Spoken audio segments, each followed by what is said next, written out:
Labas. Turėjau progą surinkinėti štai tokį nuostabų ratą DT Swiss FR541. FR reiškia freeride. Geram dviračiui, elektriniam. Ir surinkinėdamas atkreipiau vieną tokį dalyką. Hop, stebulė. Va, matosi. Made in the UK. Pro 5. Nelabai aš jas kreipdavau dėmesio, galvojau, dar viena stebulė. Surinkau ratą, pasuku.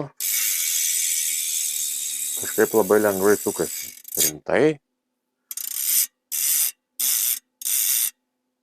Net kreipdavau dėmesio. Ko man nepatinka, pavyzdžiui, DT Swiss stebulės, jos taip lengvai nesisuka, vat net iš arti. Pasiėmu savo stebulę. Ta, kuri su sankabėlė. SLX. Jinai ir atsikabinimo mechanizmas ten yra.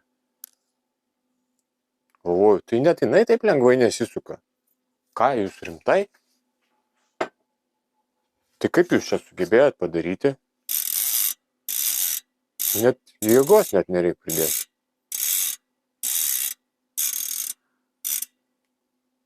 Labirintas kažkoks yra.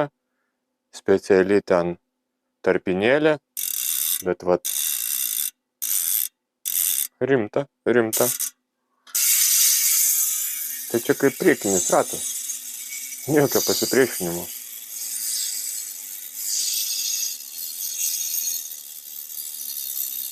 Net neužkabina laisva eiga sukdamasis.